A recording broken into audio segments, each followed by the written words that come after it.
नमस्कार दोस्तों, मैं पंकज गौर, गवर्नमेंट गर्ल्स कॉलेज अजमेर। जैसा कि आपको पहले दो लेक्चर्स में हमने बात की, तो हम सिंधु घाटी सभ्यता के प्रमुख नगरों की बात कर रहे हैं और उन नगरों में कालीबंगा, हड़प्पा, मोहनजोदड़ो जोदड़ो आदि की बात हम कर चुके हैं और इसी क्रम को आगे बढ़ाते हुए हम आज बाकी की साइट्स की बात करेंगे। तो आज का जो पहला साइट है वो है चुंदड़ो। जैसा कि आप इस मैप में देख रहे हैं, ये चुंदड़ो जो स्थित है ये पाकिस्तान के सिंध प्रांत में स्थित है, तो सिंधु नदी के किनारे स्थित है और इसका उत्खनन का जो कार्य था वो भोपाल मजूमदार जी ने किया था। चुंदड़ो लगभग 4.5 हेक्टेयर में फैला हुआ स्थल है और ये मोहनजोदड़ो से लगभग 130 किलोमीटर दूरी पर स्थित है और ये सिंधु नदी के किनारे था। जिस समय प्रागैतिहासिक काल में ये लगभग उसके करीब से बहती थी, लेकिन आज ये लगभग इसके 20 किलोमीटर दूर से बहती है। आप अगर हम चुंदड़ों की बात करें तो यहाँ पर कच्ची ईंटों कच्ची मिट्टी की ईंटों से बने चबूतरे की कई संरचनाओं के अवशेष मिले हैं और कम से कम 3 सड़कों के यहाँ पे प्रमाण मिले हैं, जो लगभग 5.68 या 5.68 मीटर चौड़ी थी और इस सड़क के दोनों तरफ ढकी हुई पक्की ईंटों की नालियों के अवशेष मिले हैं। जैसा कि यहाँ पे लिखा हुआ है कि चुंदड़ो जो है, यहाँ पर एक मनके बनाने की फैक्ट्री मिली है, लिपस्टिक, बिल्ली के साक्ष्य और वर्गाकार ईंटों के यहाँ पर प्रमाण मिले हैं। इस उत्खनन स्थल के बारे में महत्वपूर्ण बात यह है कि इस उत्खनन स्थल में चारों तरफ सुरक्षात्मक दीवार नहीं बनाई गई थी। कुछ घरों में यहाँ पर जो सामग्री मिली है उसके आधार पर विद्वान मानते हैं कि शिल्प का ये प्रमुख केंद्र रहा होगा। यहाँ पर कई तरह के कच्चा माल जैसे अगेट, कार्नेलियन, एमथिस्ट और क्रिस्टल आदि के पूर्ण निर्मित और अर्धनिर्मित मनके और छेद करने के ड्रिल मिला है यहाँ पर। इसके आधार पर मानते हैं कि यहाँ पर कोई कार्यशाला या फैक्ट्री रही होगी। यहाँ पर सैलखिड़ी के बहुत सारे अर्धनिर्मित मनके भी प्राप्त हुए हैं और शंख के समान और पत्थर के बक्करे यहाँ पे मिले हैं। मुहर बनाना यहाँ का प्रमुख कारोबार विद्वानों को लगता है कि रहा होगा। अब हम अगली साइड की बात करते हैं तो ये है रोपड़ पंजाब में सतलुज नदी के किनारे स्थित है। इसकी खुदाई का कार्य 1953 से लेके 1956 तक यज्ञदत्त शर्मा नामक उत्खननकर्ता ने किया। ये स्थान आधुनिक भारत के पंजाब के शिवालिक की पहाड़ियों की घाटियों में स्थित है और ये शामनिक दृष्टिकोण से महत्वपूर्ण स्थान है। यहाँ हड़प्पा सभ्यता के 2 चरण मिले हैं। यहीं से जो मुख्य वस्तुएं मिली हैं वो मानव के साथ कुत्ते की मूर्ति मिली है। इसके अलावा यहाँ पर कब्रिस्तान के भी साक्ष्य प्राप्त हुए हैं। यहाँ पर मिट्टी के बर्तन, आभूषण, फलक और तांबे की कुल्हाड़ी के जो साक्ष्य मिले हैं वो उल्लेखनीय है। अगली जो महत्वपूर्ण साइट है वो धोलावीरा है। जैसा कि आप इस चित्र में मैप में देख रहे हैं, धोलावीरा जो है ये कच्छ के रन्निक द्वीप में स्थित है और गुजरात में कच्छ के रण में कादिर नामक द्वीप में ये धोलावीरा जो है वो स्थित है। धोलावीरा की खुदाई 1967-68 में जगपति जोशी ने इसकी खुदाई की और यहाँ पर जो विशेष बात वो है वो यहाँ पर 3 टीलों के प्रमाण मिले। हड़प्पा के अधिकांश शहरों में 2 टीलों के प्रमाण मिले, लेकिन धोलावीरा ही एकमात्र ऐसी उत्खनन स्थल है जहाँ पर हमें 3 टीलों के प्रमाण मिलते हैं। ऐसा माना जाता है कि प्रागैतिहासिक काल में रण में जल स्तर काफी ऊंचा था और समुद्र नाव तट पर चलते हुए सीधे इस स्थल पर पहुंचा जा सकता था। इस स्थल में बड़ी संख्या में ईंटों के प्रयोग किया गया है, कच्ची ईंटों का, और साथ ही यहाँ पर बलुआ पत्थर का भी बड़ी मात्रा में प्रयोग मिला है।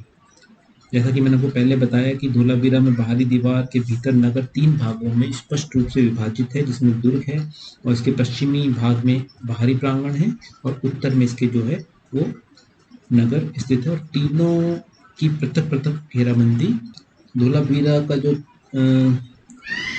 चारों दीवारी के बीच में स्तंभ और पॉलिश किए गए स्तंभ के टुकड़े मिले हैं और भारतीय उपमहाद्वीप में पत्थर पर की गई कारीगरी को मौर्य काल से पीछे ले जाकर 3000 वर्ष पूर्व इस जगह ने पहुंचा दिया है। अभी तक यही माना जाता था कि पत्थर की कारीगरी जो है वो मौर्य काल में ही शुरू हुई, लेकिन धोलावीरा के उत्खनन के बाद में हमें लगा कि ये जो पत्थर पे या स्तंभ का जो प्रचलन मिलता है वो प्राचीन भारत में भी हमको इस सभ्यता में देखने को मिला।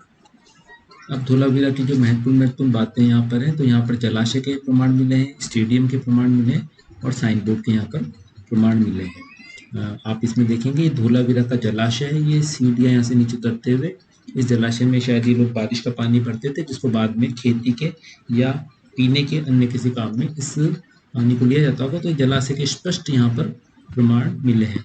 दूसरा यहाँ पर जो प्रमाण मिला है वो स्टेडियम का प्रमाण मिला है। ये आप देखिए, ये एक स्टेडियम बना हुआ है ये पूरा, और इसका जो माप है या इसका जो व्यास है वो लगभग 4.9 मीटर का है और इसमें शायद ये बैठने की यहाँ व्यवस्था होगी और यहाँ पर कुश्ती या कबड्डी जैसे कोई खेल यहाँ पर खेले जाते होंगे।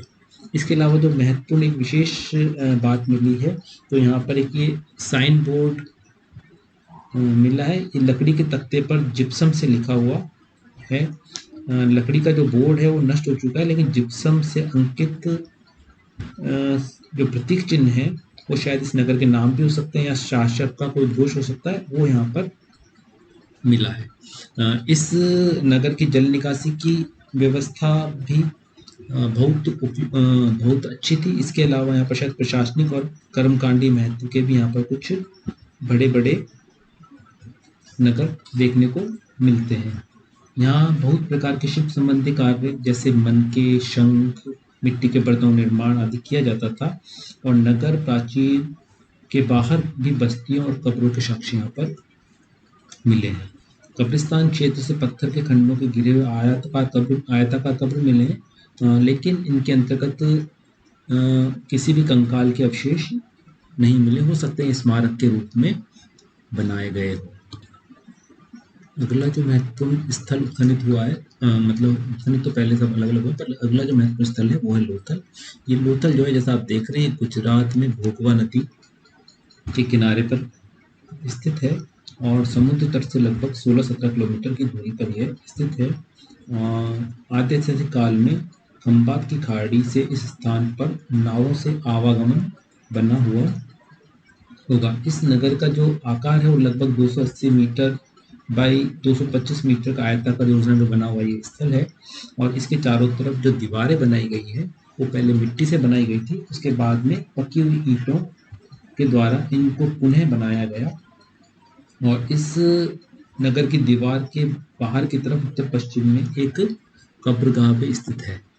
गुजरात में इसका उत्खनन हुआ 1955 में। मैं आपको पहले बताना भूल गया था कि इसका उत्खनन जो है 1955 में रंगनाथ राव ने इसका उत्खनन किया था। पहले जो लेक्चर दिया था आपको उसको मैंने बताया था कि केवल गुजरात एक ऐसा स्थल है जहाँ पर घरों के खिड़की और दरवाजे सड़क पर नहीं बल्कि गलियों में खुलते हैं। तो इस पर हम देखेंगे कि ये और इसकी जो विशेषता है वो है कि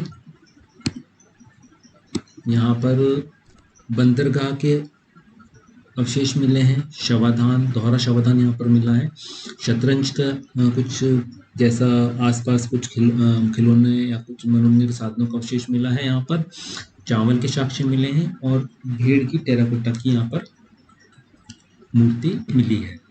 सबसे जो महत्वपूर्ण जो चीज़ है वो यहाँ पर लोथल पे, यहाँ पर ये जो लोथल का जो बंदरगाह है इसको डॉकयार्ड की संख्या दी गई है और ये जो है ये इस स्थल के पूर्वी सिरे पर स्थित है और ये लगभग जैसा आप देख पा रहे हैं तो चतुर्भुज आकार वाले जल संग्रह का क्षेत्र है। यहाँ पर आप ये देखेंगे तो ये लगभग चतुर्भुज इसका आकार है और इसमें पानी भरा जाता था और इसकी जो लंबाई चौड़ाई है वो पूरी दीवार से दक्षिण दीवार तक 212 मीटर और पश्चिमी दीवार की इसकी जो लंबाई है वो 215 मीटर है, जबकि इसकी जो दक्षिणी और उत्तरी दीवार की क्रमश लंबाई 37 मीटर और 35 मीटर है। आप इसमें इस चित्र को देखने से आपको मालूम चलेगा कि यहाँ से इसमें जहाज आते होंगे यहाँ पर, और यहाँ पर ये सामान उतारा जाता होगा और फिर शायद ये जहाज वापस यहीं से इसी रास्ते से या इस रास्ते से निकल के वापस चले जाते होंगे। आप इसमें यहाँ पे एक नाली देखेंगे। ये एक व्यवस्था है कि जब ये ज्वार भाटे से किसी तरह से जब ये ज़्यादा भर जाता होगा तो अतिरिक्त पानी को निकालने के लिए जो व्यवस्था थी वो ये वाली इसमें व्यवस्था की गई है। इस तरह से आप देखेंगे कि ये जो आकृति है ये बिल्कुल पूर्ण रूप से वर्तमान डॉकयार्ड या गोदीपाड़ा की तरह ये आकृति है। इस आकृति के पश्चिमी हिस्से में स्थित मिट्टी की ईंटों पर चबूतरे का उपयोग सामानों को उतारने के लिए किया जाता है यहाँ पर इस जगह पर।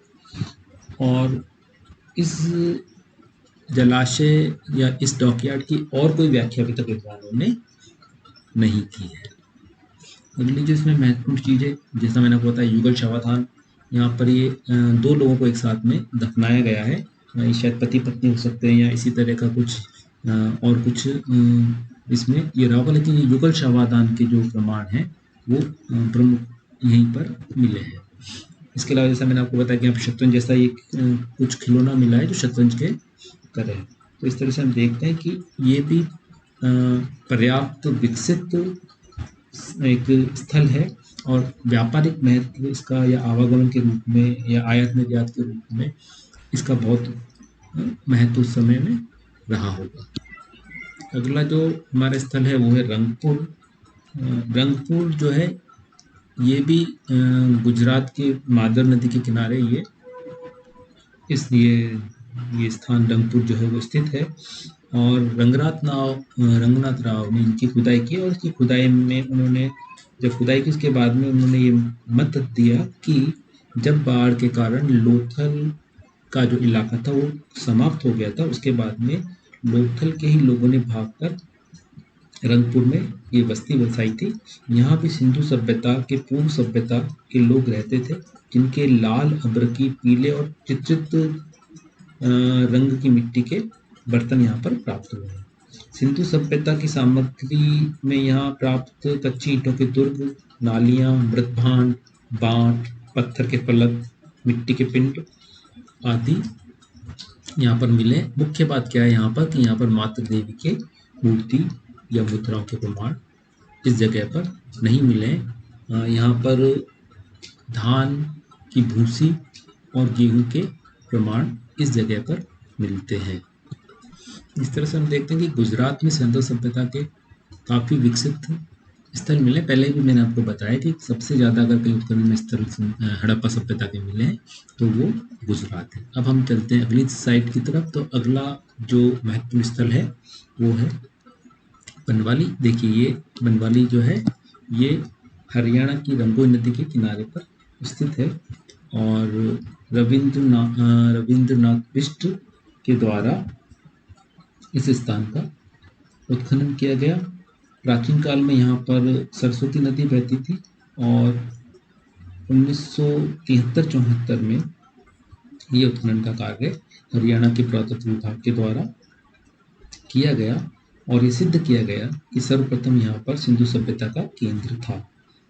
इस काल के लोग कच्ची मिट्टी की ईंटों का बहुत कम मात्रा में यहाँ पर प्रयोग करते मिले हैं। और सिंधु सभ्यता, अभी हम ये बात करें कि यहाँ पर पूर्व सिंधु सभ्यता का स्थल ये है, तो वहाँ पर पूर्व सिंधु सभ्यता की जो विशेषता है वो है कि ये लोग कच्ची मिट्टी का प्रयोग मिट्टी की ईंटों का प्रयोग न्यून मात्रा में करते थे और सिंधु सभ्यता की भांति ही यहाँ पर जो चौराहे थे वो एक दूसरे को समकोण में सड़कें काटती थी। और यहाँ पर जो मृतभांड मिले हैं वो कालीबंगा से मिलते जुलते हैं और कभी कभी यहाँ पर चित्रण भी इसमें दिखाई देता है। विशेष बात जो इस सभ्यता में मिली है वो यहाँ पर मिली कि यहाँ पर जो बस्तियाँ हैं वो अंडाकार शेप की है और अंडाकार ही यहाँ पर सड़कें मिली हैं। एक जो यहाँ पर मुख्य बात मिला तो ये एक ये जो हल का जो मिला है बनवाली से टेराकोटा का पक्की मिट्टी का एक हल का अवशेष हल यहाँ पर प्राप्त है। जो विद्वानों के अनुसार हो सकता है ये कि खिलौना अब हम जो बात कर रहे थे अंडाकार बस्तियों की, तो आप देखें कि ये जो सड़क है, ये लगभग अर्धवृत्ताकार है, और इसके अंदर जो ये बस्ती बसी हुई है ये लगभग इस अर्धवृत्ताकार से थोड़ा सा बड़ा होकर तो अंडाकार है। तो यहाँ पर ये अंडाकार बस्तियों के प्रमाण हमें यहाँ पर बनवाली में देखने को मिलते हैं।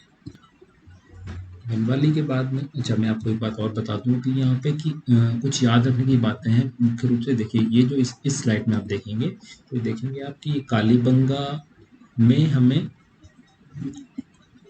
2 टीले प्राप्त हुए और दोनों का अलग-अलग दुर्गीकरण यहाँ पर किया गया है।